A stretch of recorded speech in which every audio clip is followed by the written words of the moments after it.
आपने अपने घर के पूजा घरों में देखा होगा कि देवी देवताओं की मूर्तियों के साथ साथ कुछ फ्रेम्स रखे होते हैं जिनमें कुछ सेक्रेड ज्योमेट्रिकल पैटर्न्स बने होते हैं जिन्हें हम यंत्र कहते हैं। और अभी आपने हाल में सुना होगा कि अयोध्या के श्री राम जन्मभूमि मंदिर में श्री राम यंत्र की स्थापना की गई है। अब हम कभी प्रश्न नहीं पूछते कि यंत्र क्या होते हैं। जैसे देवी देवताओं की मूर्तियों की पूजा होती है, हम यंत्र को भी टीका लगा देते हैं। लेकिन आपको शायद ये बात नहीं मालूम है कि इन यंत्रों के पीछे भी गहरे दर्शन होते हैं। ये जो आप ज्योमेट्रिकल शेप्स देखते हैं, ये रैंडमली नहीं बना दिए जाते, इनके पीछे गहरे अर्थ होते हैं।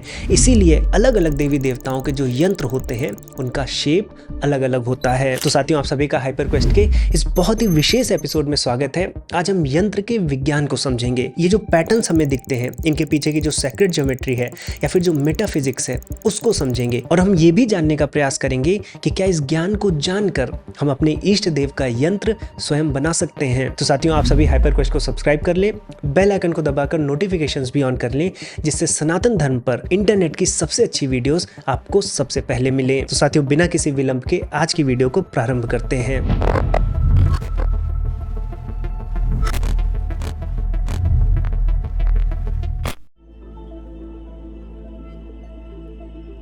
अब साथियों, अगर आप किसी यंत्र को ध्यान से देखें तो आपको क्या दिखेगा? आपको एक बाउंड्री दिखती है और उस बाउंड्री के अंदर उस क्लोज्ड स्पेस में कुछ ज्योमेट्रिकल पैटर्न्स दिखते हैं और इसको ही हम यंत्र कहते हैं। अब अगर आपने हमारी वो वीडियो देखी हो जिसमें मैंने डिस्कस किया था कि वेदों में डायनासोर क्यों नहीं है, तो वहां पर मैंने बताया था कि दुनिया में जितनी भी चीज हमें दिखती है, इस संसार में जो कुछ भी है, उसके दो भाग होते हैं। एक तो उसका रूप होता है, यानी उसकी फॉर्म, और उस फॉर्म के पीछे एक प्रिंसिपल होता है, एक नॉलेज होती है, एक मैथमेटिक्स काम कर रही होती है। एग्जाम्पल के लिए मैंने एक बिल्डिंग का एग्जाम्पल दिया था कि जैसे एक बिल्डिंग खड़ी है तो हमें सीमेंट की, सरिया की, ईंट की बिल्डिंग तो दिख रही है, लेकिन उसके पीछे एक नॉलेज है, मैथमेटिक्स है, ज्योमेट्री है, कुछ प्रिंसिपल्स हैं। तो ये दो चीज होती है। लेकिन जो प्रिंसिपल होता है, वो प्रिंसिपल कई रूपों में हम मैनिफेस्ट कर सकते हैं। जैसे मैथमेटिक्स एक प्रिंसिपल है। अब इस मैथमेटिक्स से हम बिल्डिंग भी बना सकते हैं, हम कोई व्हीकल भी बना सकते हैं, हम कोई ज्योमेट्रिकल स्ट्रक्चर भी बना सकते हैं, लेकिन हर चीज के पीछे वही मैथमेटिक्स है। ऐसे ही जितने भी हमारे देवी देवता हैं, ये देवी देवता प्रिंसिपल हैं। अब ये प्रिंसिपल कैसे हैं?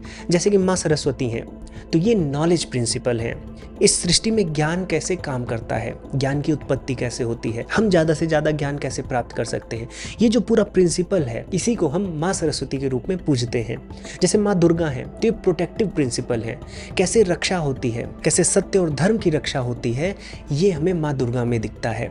ऐसे ही जो विष्णु जी हैं, ये प्रिजर्विंग प्रिंसिपल है। ये सृष्टि कैसे बनी रहती है, उसके पीछे का जो विज्ञान है, उसके पीछे की जो मैथमेटिक्स है, वो विष्णु जी हैं। इस सृष्टि की जो क्रिएशन है, उसका जो प्रिंसिपल है, वो ब्रह्मा जी हैं। अब ये प्रिंसिपल्स हैं, और जैसे कि मैंने बताया कि प्रिंसिपल को हम अलग अलग रूप में मैनिफेस्ट करके समझ सकते हैं। जैसे मैथमेटिक्स को हम अलग अलग रूपों में समझते हैं, वैसे ही हम अपने देवी देवता को अलग अलग रूपों में मैनिफेस्ट कर सकते हैं। कैसे कर सकते हैं? जैसे हम एक एग्जाम्पल लेते हैं, जैसे शिव जी हैं। अब शिव जी को अगर हम ह्यूमन फॉर्म में एक्सप्रेस करते हैं तो हमें एक ह्यूमन फॉर्म मिलती है, हम उसकी मूर्ति बना सकते हैं। तो ये क्या है वही तत्व, शिव तत्व ही, लेकिन हमने ह्यूमन फॉर्म में एक्सप्रेस कर लिया। हम शिव जी को ही साउंड के फॉर्म में एक्सप्रेस कर सकते हैं। जब हम साउंड के फॉर्म में एक्सप्रेस करते हैं तो जो हमें पंक्ति मिलती है, जो ध्वनि मिलती है, उसको हम मंत्र कहते हैं। तो हम मंत्र के रूप में भी उनकी पूजा कर सकते हैं। अगर हम शिव जी को ज्यामिति के रूप में, ज्योमेट्री के रूप में एक्सप्रेस कर दें तो हमें शिव जी का यंत्र मिल जाएगा। लेकिन आप इस बात पर ध्यान रखिएगा कि जितने मैनिफेस्टेड रूप हैं, इनके पीछे प्रिंसिपल वही है। चाहे आप उस प्रिंसिपल की मूर्ति के रूप में पूजा करें, या मंत्र के रूप में ध्यान करें, या यंत्र के रूप में पूजा करें, कर आप शिव जी की ही पूजा रहे हैं, उन्हीं की उपासना कर रहे हैं। और अगर आप तंत्र में देखें तो कुलार्णव तंत्र में 6ठे अध्याय के 87वें श्लोक में कहा गया है कि जैसे जीव के लिए उसका शरीर होता है, किसी दिए के लिए घी या तेल होता है, वैसे ही देवता के लिए उसका यंत्र होता है। यानी यंत्र को देवता का ही शरीर माना गया है। तो जो किसी देवता के विषय में जो भी बातें होती हैं, जो भी उनके गुण होते हैं, हम उनको ज्यामिति के माध्यम से यंत्र में हूबहू उतार देते हैं। तो जब यंत्र की भी पूजा हो रही होती है तो उसी देवता की उपासना हो रही होती है, जो एज अ प्रिंसिपल उस यंत्र द्वारा सिंबलाइज हुआ है। तो साथियों, आप यंत्र क्या है ये समझ गए हैं। अब यंत्र के जो बेसिक एलिमेंट्स होते हैं, उनकी मीनिंग क्या होती है और कैसे यंत्र बनता है, आइए समझते हैं। अब साथियों, यंत्र बनाने की अपनी एक ग्रामर होती है। उसके कुछ बेसिक एलिमेंट्स होते हैं। अगर आप यंत्र को ध्यान से देखें तो आपको ट्रायंगल्स दिखेंगे, आपको स्क्वायर दिखेगा, आपको बिंदु दिखेंगे, वृत्त दिखेगा जिसको हम सर्किल कहते हैं। तो बहुत ढेर सारे बेसिक एलिमेंट्स होते हैं जिनको हम इंडिविजुअली अगर समझ गए तो हम फिर यंत्र में क्या हो रहा है उसको समझ सकते हैं। सबसे पहले हम सेंटर से स्टार्ट करते हैं। प्रायः अगर आप यंत्रों को देखेंगे तो आपको सेंटर में एक बिंदु दिखता है। अब ये बिंदु क्या होता है? ये जो बिंदु होता है, ये बिंदु ये दिखाता है कि जिस भी देवता का ये यंत्र है उस देवता को हम ब्रह्म रूप में, निराकार रूप में देख रहे हैं, उसको उस रूप में प्रतिष्ठित कर रहे हैं। कभी कभी ये बिंदु दिखाया नहीं जाता है, इनविजिबल होता है, यानी हम देवता के अव्यक्त फॉर्म को दिखा रहे हैं। या फिर कभी कभी जिस देवता का यंत्र होता है हम सेंटर पर उस देवता के किसी आकृति को उकेर देते हैं, जैसे लिंग हो सकता है, या फिर हम उस देवता के किसी बीज मंत्र को या किसी अन्य मंत्र को वहां पर लिखकर उस देवता के लिए एक स्पिरिचुअल सीट बनाते हैं। और इसी सेंटर के फिर चारों ओर हमें अलग अलग आकृतियां दिखती हैं जो उस देवता के अलग अलग गुणों को बताती हैं। ये सेंटर वो बिंदु होता है जहां से जगत का विस्तार होता है, या यंत्र की पूरी ज्यामिति यहीं से विस्तृत होकर अपना पूरा रूप लेती है। अब हम ट्रायंगल्स को समझते हैं, ये बहुत मुख्य हैं। अगर आप किसी ट्रायंगल को देखें, त्रिभुज को, तो ये सबसे फंडामेंटल इनक्लोजर है जो हम 3 रेखाओं से बना सकते हैं। मिनिमम आपको 3 रेखाएं चाहिए होंगी अगर आपको कोई बंद जगह बनानी है। अब ट्रायंगल में भी हमें 2 तरह के मुख्यतः ट्रायंगल दिखते हैं, एक डाउनवर्ड ट्रायंगल और एक अपवर्ड। अब जो डाउनवर्ड ट्रायंगल होता है, ये ट्रायंगल शक्ति का प्रतीक होता है, क्रिएटिव एनर्जी का प्रतीक होता है, फेमिनिन एनर्जी का प्रतीक होता है। कहीं कहीं पर इसे वाटर एलिमेंट के लिए भी शो किया जाता है। डाउनवर्ड ट्रायंगल मतलब शक्ति संसार की ओर बह रही है, संसार को बना रही है। वहीं अपवर्ड ट्रायंगल जो होता है वो चैतन्य का, वो पुरुष का, वो शिव का, वो मैस्कुलिन एनर्जी का प्रतीक होता है। ये फायर एलिमेंट को भी दिखाता है, यानी अब आप संसार से उठ रहे हैं, संसार से चैतन्य की तरफ जा रहे हैं, अपवर्ड ट्रायंगल दिखाता है। और जब ये दोनों ट्रायंगल डाउनवर्ड और अपवर्ड एक दूसरे पर सुपर इम्पोज हो जाते हैं तो ये दोनों, यानी कि प्रकृति और पुरुष, यानी कि शिव और शक्ति, यानी कि स्टैटिक और डायनेमिक, ये जो प्रिंसिपल्स हैं इनके बीच के एकत्व को, इक्विलिब्रियम को दिखाता है। यानी ये जो सिंबल है षटकोण, ये हमें ड्यूअलिज्म के ऊपर ले जाकर एब्सोल्यूट जो अद्वैत है उसका अनुभव कराता है। अब त्रिभुज के बाद आपको वृत्त भी देखने को मिलेंगे, सर्किल्स। सर्किल की एक विशेषता होती है, हम इसका प्रारंभ और अंत नहीं बता सकते, एक साइक्लिक मूवमेंट हमें देखने को मिलती है। तो जैसे हमारी सृष्टि बार बार बनती है, बार बार बिगड़ती है, उसका ही वृत्त प्रतीक होता है। तो वृत्त के माध्यम से हम जो टाइम की एंडलेस साइकिल चल रही है, या फिर ब्रह्म सृष्टि में अपने आप को जिस तरह से मैनिफेस्ट कर रहा है बार बार माया के कारण, वृत्त उसका सिंबोलिज्म है। फिर आपको चतुर्भुज दिखता है। अब चतुर्भुज या विशेषकर जो वर्ग होता है इसको हम न्यूट्रल शेप कहते हैं। ये पृथ्वी का प्रतीक है, जगत का प्रतीक है। और अगर आप किसी भी यंत्र को देखें तो आप देखेंगे कि जो बाउंड्री होती है यंत्र की वो प्रायः वर्ग होती है, जिसको हम भूपुर कहते हैं। और ये वर्ग में भी आप देखेंगे कि चारों तरफ आपको 4 गेट दिखते हैं जो 4 दिशाओं के प्रतीक हैं। आप किसी भी व्यवस्था में जाएं, आप तंत्र में जाएं, आप उपनिषदों में जाएं, हमारे दर्शन ग्रंथों में जाएं, या फिर यंत्र की बात करें, या फिर हम मंदिरों में भी क्यों ना जाएं, हमेशा जो हमारी यात्रा होती है वो संसार से अध्यात्म की ओर होती है। अगर हम ध्यान भी करते हैं तो अपनी इंद्रियों को हम अपने अंदर लेते हैं और अंतर्मुखी होकर आत्मा को रियलाइज करना चाहते हैं। तो ये जो वर्ग है ये हमारी भौतिक बाउंड्री है, इसी से अंदर हमको प्रवेश करना है। और अंदर क्या है? अंदर देवता है, अंदर आध्यात्म है, अंदर हमारा अल्टीमेट ट्रुथ है। तो यंत्र भी जगत से ब्रह्म की ओर यात्रा है। फिर चतुर्भुज के अलावा आप पंचभुज या पेंटागन भी देखेंगे। तो अब ये जो दर्शनों के हमारे अलग अलग तत्व होते हैं उनको दिखाने के लिए हम पेंटागन या फिर हम ऑक्टागन को यूज करते हैं। जैसे कि हमारे दर्शन ग्रंथों में पंचभूत, पंच तन्मात्राएं, पंच इंद्रियां, इनमें एक संबंध होता है जो हमें बताता है कि कैसे सूक्ष्म स्थूल से जुड़ा हुआ है, उसको हम पेंटागन के माध्यम से दिखाते हैं। तो अब जितने भी तरह के आपको अलग अलग संख्याओं में जो भुजाएं हैं या कोण हैं वो दर्शन के अलग अलग एलिमेंट्स को दिखाते हैं। इसी के साथ साथ आपको कमल की पंखुड़ियां भी देखने को मिलेंगी यंत्रों में। तो कमल क्या है? कमल ट्रांसेंडेंस या प्योरिटी का प्रतीक होता है। क्यों? क्योंकि कमल कीचड़ में भी रहते हुए कीचड़ में लिप्त नहीं होता। यानी कि देवता इस संसार का कार्य करते हुए भी, इस संसार में प्रिंसिपल बने होते हुए भी इस संसार की गंदगी में लिप्त नहीं होते। देवता इस संसार को ट्रांसेंड कर गए हैं, इसलिए कमल की पंखुड़ियों के माध्यम से ये दिखाया जाता है। फिर कमल की जो पंखुड़ियां होती हैं ये जब खुलती हैं तो ये इस बात का भी प्रतीक है कि इस जगत रूपी कीचड़ में चेतना फैल गई है।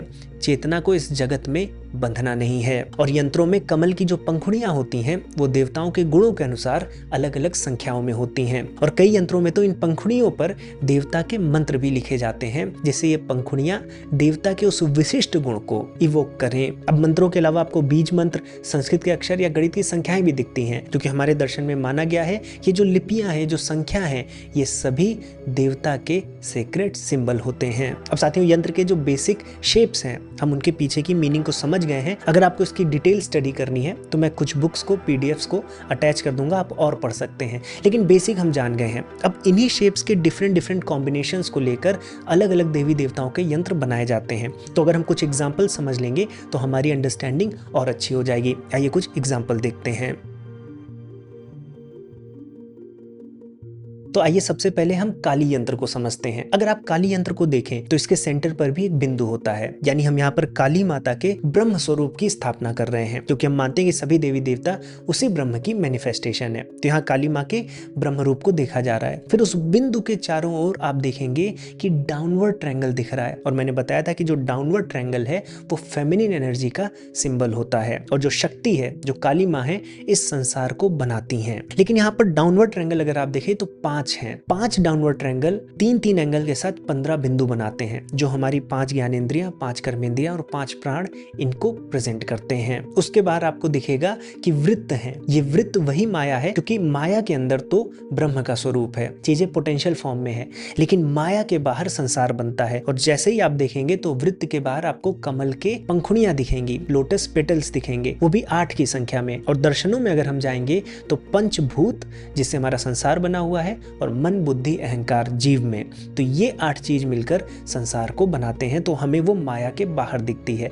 तो इससे हमें ये भी पता चलता है कि अगर इन 8 से हमको बाहर निकलना है तो माया को पार करके अंदर जाना होगा और काली माँ के ब्रह्म स्वरूप को अनुभव करना होगा। और जो अंत में वृत्त हैं, वो जो साइक्लिक नेचर ऑफ एग्जिस्टेंस है, जो टाइम का एक एंडलेस फ्लो है, उसको दिखाते हैं। और फिर उसके बाहर हमारी पृथ्वी, जहाँ से हमको यात्रा प्रारंभ करनी है। तो ये काली यंत्र का पूरा सिंबोलिज्म मैंने आपको बताया है। अब एक और एग्जाम्पल ले सकते हैं, गणेश यंत्र देखते हैं। तो यदि आप श्री गणेश यंत्र को देखें तो आप यहाँ पर पाएंगे कि जहाँ काली यंत्र में आपको डाउनवर्ड ट्रायंगल दिख रहा था, वहीं श्री गणेश यंत्र में आपको अपवर्ड ट्रायंगल दिख रहा है, जो कि एक मैस्कुलिन एनर्जी का प्रतीक है। साथ में ये जो अपवर्ड ट्रायंगल है, ये फायर एलिमेंट भी है। तो जिस प्रकार से गणेश जी सारे ऑब्स्टेकल को खत्म कर देते हैं, फायर भी उसी तरह से प्रत्येक अशुद्धि को जलाकर राख कर देती है और केवल शुद्धता को बचाती है। लेकिन इस फायर ट्रायंगल में आप देखेंगे कि अंदर आपको 2 ट्रायंगल और दिख रहे हैं सुपर इम्पोज्ड होकर, और हमने ये समझा था कि जब दोनों ट्रायंगल सुपर इम्पोज्ड हो तो रियलिटी को इक्विलिब्रियम में दिखाया जा रहा है। यानी यहाँ पर ये दिखाया जा रहा है कि जो हमारी एग्जिस्टेंस है,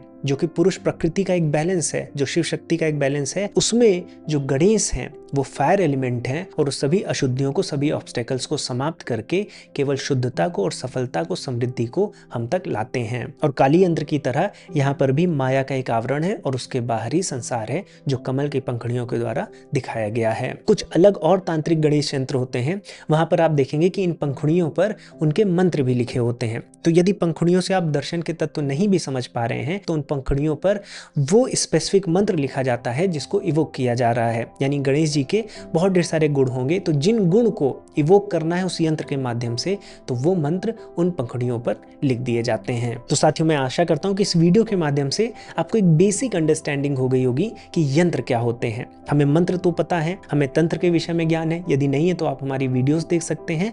इसके साथ साथ यंत्र क्या होता है ये आपको समझ में आ गया। और सनातन धर्म की यही सुंदरता है कि आप कोई भी विषय लें, चाहे वो अध्यात्म का हो या सांसारिक विषय हो, आयुर्वेद हो, एस्ट्रोनॉमी हो, प्रत्येक विषय में सनातन धर्म का जो दर्शन है वो वैसे ही आपको परिलक्षित होता दिखेगा। अगर हम इस दर्शन के विषय में सनातन धर्म के जो मूल कॉन्सेप्ट हैं, फंडामेंटल प्रिंसिपल्स हैं, ये अगर हम जान जाएं, सनातन धर्म है क्या इसेंशियली, ये अगर हमें आ जाए तो हम हर एक चीज को डिकोड कर सकते हैं। और अगर आपको लगता है कि सनातन धर्म को कहाँ से पढ़ना चाहिए, कहाँ से प्रारंभ करना चाहिए, हजारों ग्रंथ हैं, कैसे मैं स्टार्ट करूं, तो मैं अपने शिक्षणम प्लेटफॉर्म पर सनातन धर्म को from scratch, step by step अगर आपको जीरो भी पता है तो विधिवत कैसे, किस क्रम में कैसी चीज़ों को समझना है कि आपकी अंडरस्टैंडिंग और अच्छी हो जाए और स्ट्रांग हो जाए, और फन वे में, बिना उस टॉपिक को कॉम्प्लेक्स बनाए हुए या बोरिंग बनाए हुए मैं स्टेप बाय स्टेप सिखा रहा हूँ, समझा रहा हूँ, पढ़ा रहा हूँ। तो मैं आग्रह करूँगा कि आप उस प्रोग्राम से जुड़ें। आपको अपने प्रश्नों के उत्तर तो मिलेंगे ही, साथ में जो ज्ञान होगा उससे जीवन भी सुंदर बनेगा। लिंक आपको नीचे डिस्क्रिप्शन बॉक्स में मिल जाएगी। और अगर ये वीडियो पसंद आई है तो लाइक बटन पर क्लिक करें, अपने परिवार में, अपने मित्रों में साझा करें, और कमेंट में और भी कौन से आपको सनातन धर्म के विषय जानने हैं, कहाँ आपको समस्या आती है, किस पर आपको वीडियोस चाहिए, जरूर बताएं। और इन वीडियोस को लगातार देखने के लिए, समय पर देखने के लिए हाइपरक्वेस्ट को सब्सक्राइब कर लें। अब मैं इस वीडियो को, इस टॉपिक को यहीं पर दूंगा विराम। अब मैं मिलूंगा नए टॉपिक के साथ नई वीडियो में। तब तक के लिए जय श्री राम।